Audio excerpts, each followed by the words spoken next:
இன்றைக்கி வாழ்க்கையில் ஒரு சந்தோஷமான விஷயம் நடந்துச்சு. ஸோ அது ஜஸ்ட் ஷேர் பண்ணுறதுக்காக தான் இந்த வீடியோ போடுறேன். என்ன கோயில் பார்த்தீங்க அப்படின்னா, எங்கள் ஊரில் இருக்க புண்ணியம்மன் கோயில் தான். எங்கள் வீட்டிலேருந்து கொஞ்சம் தூரம் போகிற மாதிரி இருக்கும். இவர் வந்து பால் முனீஸ்வரன்னு நம்மளுக்கு ஊர் காவல் தெய்வம் மாதிரி இருப்பாங்க. இது வந்து தாய் வீடுன்னே சொல்லலாம். நம்மளுக்கு ஏதாச்சும் இந்த ஊரில் என்ன கோயிலில் என்ன ஃபங்க்ஷன் இருந்தாலுமே இங்கேருந்து தான் வருஷத்தட்டு அந்த மாதிரி இங்கேருந்து தான் கரகம் எடுத்துகிட்டு போவாங்க. அந்த மாதிரி எல்லாமே இங்கே தான் எடுத்துகிட்டு போவாங்க. அப்படி நான் போன வாரத்தில் வந்து சிவராத்திரி அன்னைக்கு சும்மா ஒருத்தவங்க வீட்டுக்கு போகிறதுக்காக போயிருந்தேன். நான் கோயிலுக்கு போகிறதுக்காகவே போகவே இல்லை. சிவராத்திரி அன்னைக்கு போகிறதுனால சரி வாம்மா உள்ளே வாம்மா இந்த இது மாதிரி தூக்கிட்டு போகிறாங்க வந்து பாருடா அப்படின்னு சொல்லிட்டு எனக்கு ஒரு அக்கா கூட்டிகிட்டு உள்ளே போனாங்க. அவங்க பேர் வந்து சுப்லட்சுமி அக்கா. அவங்க போயிட்டு இருக்கும்போது முருகர்லாம் சுற்றி பார்த்துட்டு வரும்போது பார்த்தீங்கன்னா எங்கள் அந்த முருகர் கையில் வந்து சின்னதாக வேல் இருந்துச்சு. அப்போ எனக்கு ஒரே நிமிஷம் தோணுச்சு. ஆக்சுவலாக நான் எதுவுமே யோசிக்கலாம் இல்லை, தோணுச்சு சரி கொஞ்சம் பெரிய வேலாக வாங்கி கொடுப்போம் அப்படின்னு சொல்லிட்டு தோணுச்சு. அதை போய் நான் சுப்லட்சுமி அக்காட்ட சொன்ன அடுத்த நிமிஷமே அக்கா வாங்கி கொடுன்னு சொல்லி வாய மூடலை. நல்ல மணி அடிச்சுது. மணி அடிச்சோன்னே எனக்கு ரொம்ப சந்தோஷமாயிடுச்சு. அவங்களுக்குமே ஒரு மாதிரி கண்ணு கலங்குற மாதிரி ஆயிடுச்சு. எனக்குமே கண் கலங்கிடுச்சு. அதுக்கப்புறமா போன வாரம் சொல்லிட்டு வந்தேன், இந்த வாரம் வாங்கிட்டு போய் கொடுப்போம் அப்படின்னு சொல்லிட்டு நான் 2 நாளைக்கு முன்னாடியே வாங்கிட்டு வந்து வச்சுட்டேன்.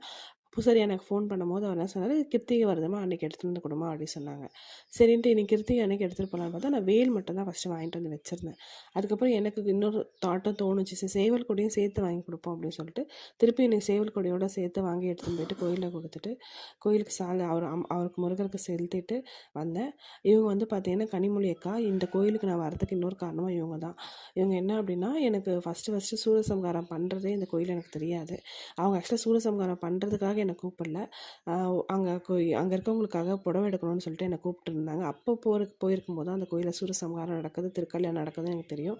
அந்த வீடியோ கூட நான் என்னோடய பேஜில் ஷேர் பண்ணியிருப்பேன், பாருங்கள். ஏதாச்சும் ஒரு நிகழ்வு நம்ம நடக்குது அப்படின்னா கண்டிப்பாக அது கடவுள் செயலாக தான் இருக்கும். எனக்கு நிறைய நடக்குது அப்படின்னா அது கண்டிப்பாக என்னோடய முருகர் தான். ஏன்னா அவர் என்கிட்டேருந்து வாங்கணும்னு நினச்சாரு, வாங்கிக்கிட்டாரு.